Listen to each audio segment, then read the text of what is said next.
Aí já no seminário tinha um grêmio, chamava-se Academia Santo Tomás de Aquino. Era uma coisa mais literária, para ensinar o padre a ser orador, a se relacionar com o público, etc. Mas eu, com alguns colegas, procuramos dar a ele, a esse grêmio, um sentido mais de representação dos estudantes, começar a fazer debates sobre a realidade brasileira, sobre os próprios problemas que nós enfrentávamos no seminário. E foi então que eu criei o primeiro jornal, que nós chamamos O Acadêmico. Eu iniciei, através desse jornal, uma campanha que nós chamamos Campanha em Defesa da Camisa Esporte.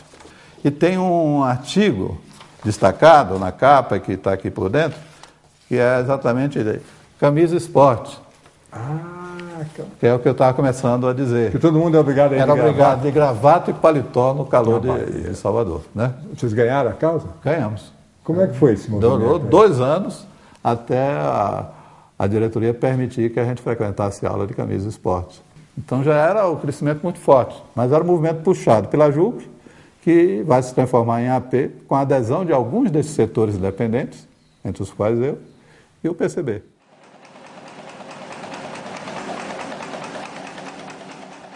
Aí nessa escolha final do Congresso, o Sérgio retirou a candidatura e o candidato ficou o Serra, né? Que acabou sendo eleito presidente da UNE, em meados de 1963, julho de 1963.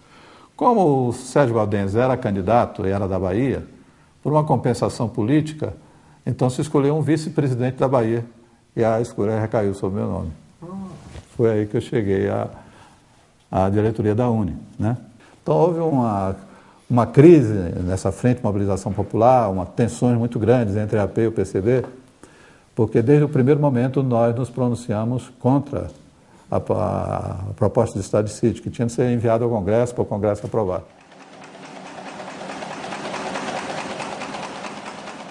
Nós fomos os dois lá enfrentar, porque estava o Brizola, a Frente Parlamentar Nacionalista com Almino Afonso, o CGT com todo o seu enorme peso, o Hércules Correia, o Oswaldo Pacheco. Né? E vocês representando a UNE? A UNE. Aí o Hércules Correia foi quem primeiro falou e apoiou. Aí me coube a tarefa de testar o Hércules em nome da UNE e caminhar contra. E quando a UNE tomou conta, ficaram as duas entidades meio divididas, aí começou os outros a hesitarem. Nós estávamos no Rio de Janeiro, o governador era Lacerda, tinha organizações de direita armadas já fazendo atentados, né? Houve um atentado contra o prédio da UNE na ocasião, jogaram uma bomba na fachada, né? Aí a situação foi se agravando muito. Nós tomamos a decisão de, por exemplo, não dormir mais no prédio. Aí nós decidimos dividir a diretoria em 3 partes. Uma parte ficaria no Rio, Serra, outra parte, capitaneada pelo Marcelo, iria para o Rio Grande do Sul, e me coube a tarefa de ir para um nordestino, de ir para Pernambuco. Eu fui para a Feira de Santana, onde tinha um prefeito muito combativo, que era Francisco Pinto, que depois se torna uma grande figura. E o Francisco Pinto se dispunha a liderar a resistência. E Feira de Santana é uma cidade estratégica, é um tronco rodo ferroviário, né? Como o Serra tinha saído, em nome da AP, eu continuei articulando essa reorganização da UNE em aliança com outras forças, principalmente com o PCB. Perfeito. Um companheiro que me ajudou muito nessa rearticulação, aqui, era um companheiro que tinha acabado de se formar também, chamava-se Sérgio Mota. Aí é que a AP faz a opção pela resistência armada, é nesse encontro 65. Né? Embora criticando uma perspectiva folquista, mas tentando articular a luta política, a mobilização popular, mas já com a preparação militar, né?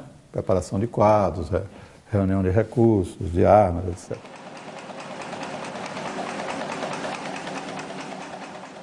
Eu consegui um emprego como professor na PUC, um professor lá substituto, mas o salário era muito baixo e irregular. Minha esposa ficou grávida, né? Nós tínhamos acabado de casar e tal. Aí eu saí à procura de emprego e foi assim que eu esbarrei na realidade. Quando eu falei com o Pedro Paulo, ele disse, não, eu tenho uma coisa muito melhor para você. É que ainda não é pública, não se sabe, mas nós estamos organizando uma revista. Vai ser uma revista de grande projeção. Você tem um perfil para trabalhar lá. O meu problema só é conseguir que o pessoal te aceite. Porque tinha o grupo lá que era barra pesada, né? Quem era o pessoal? Era a turma que veio ser a primeira redação. Paulo Patarras. Paulo Patarras, Sérgio de Souza, o Azevedo, Narciso. Tinha outros, O né? Tainho também, não? O Tainho não estava ainda. Mercadante. Mercadante. Mercadante. O Hamilton, né? Tinha mais outro. Não, tudo bem. E o Marão? O Marão. Marão. O Marão. E o Alberto Freire estava chegando lá. O Alberto estava se aproximando da AP nessa época. Uma das coisas que me impressionou muito e aprendi com eles era uma redação muito unida. Eu já conhecia outras redações de jornal e não eram assim. Era uma redação combativa e unida, até nas reivindicações. Ninguém fazia reivindicações salariais isoladas. Eram feitas coletivamente, discutidas e feitas coletivamente. Comecei a trabalhar antes do primeiro número. Esse troço está aí na capa do primeiro número me custou um trabalho infernal. Qual é? Esse chapéu aqui. E como é que você fez para encontrar? Andei por vários lugares, terminei descobrindo, alguém me deu uma dica lá também na redação, não me lembro quem, que tinha havido uma peça recente aqui em São Paulo, que tinha um personagem que usava esse chapéu e tal, e eu fui lá numa empresa que tinha assim figurinos para peças teatrais, ali perto da Praça da República, e deu a maior sorte que encontrei. Eu ajudei a aproximar o pessoal da AP, né? No caso do Azevedo, do Narciso, do Sérgio, que aderiram mesmo, né? Como é que você fazia para convencer esse pessoal, hein? As conversas que iam surgindo na redação sobre a situação, trocando ideias, pouco a pouco eles foram conhecendo a minha história, né?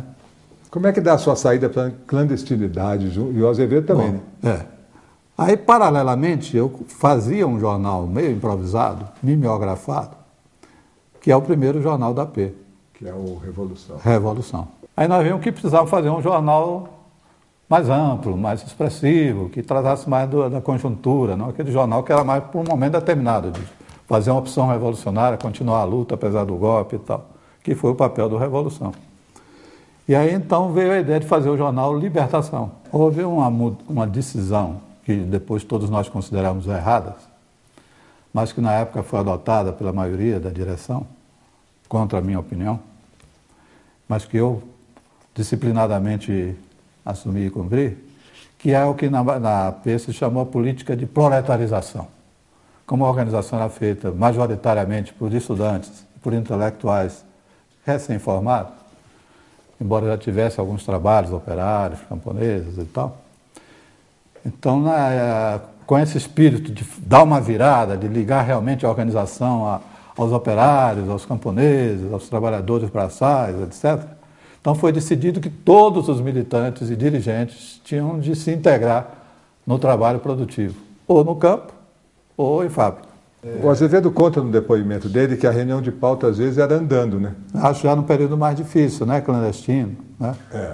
No começo acho que ainda dava para se reunir em algumas casas. Eu mesmo me reuni com o Azevedo várias vezes na casa da mãe dele, na casa dele próprio, quando ele ainda tinha vida legal. Né? E algumas vezes no apartamento do Elifas, do teatro. E depois também se aproxima da redação para fazer ilustrações, né? Que não tem no Libertação. Mas ele fez grandes ilustrações para Libertação. Essa coisa do Mao Tse Tung que está aqui no movimento, ele fez também para Libertação.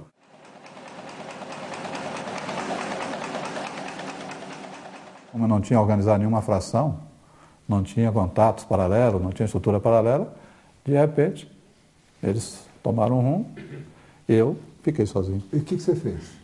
Aí, eu tentei continuar atuando e sobrevivendo, porque a polícia continuava me procurando como dirigente da AP. O Sérgio Mota, que era antigo dirigente da AP, muito meu amigo, mas que eu tinha perdido contato, porque ele se desligou e eu perdi o contato. E ele tinha virado um grande empresário. Né? Aí ele disse, não, mas nós estamos aqui montando um esquema de apoio a um novo jornal de oposição que vai surgir e tal, que era o movimento. E foi através do Sérgio Mota que eu entrei em contato com o Raimundo, que eu conhecia de nome, mas não conhecia pessoalmente, porque quando o Raimundo entrou na Editora Abril, eu já tinha saído. Aí ele disse, não, eu acho que eu tenho uma ideia, eu estou querendo criar uma seção, andava procurando alguém para escrevê-la, que era a tal seção Ensaios Populares, inspirada numa seção que tinha esse nome aí, na revista Time. Né? Durante muito tempo eu trabalhei fazendo essa seção, ensaios populares. Ela, aqui, por exemplo, é um ensaio sobre a discussão que surgiu na época sobre o bipartidarismo oficial. Se era bom manter, se deviam fundar outros partidos, ela leva um título polêmico, 1 é pouco, 2 é bom, 3 é demais. E só após a anistia, em 1979, é que então eu passei a assinar meu próprio nome, Duarte Pereira. Realmente eu sustentei uma polêmica enorme contra quem era, contra a ideia da Constituinte, eu defendia uma ideia só de uma Constituinte revolucionária que não estava no horizonte possível. Foram os ensaios e depois os artigos que eu escrevi, uma grande entrevista que eu dei depois da anistia, né, que defenderam algumas dessas ideias. E eu te pergunto, valeu a pena? Sem dúvida nenhuma, eu não me arrependo de nada. Não. Faria melhor, né? A gente adquire experiência, aumentou meu conhecimento, né? Eu acho muito gozado quando as pessoas dizem assim, faria o mesmo. Eu não faria o mesmo, né? Porque se você disse só faria o mesmo, não aprendeu nada, né?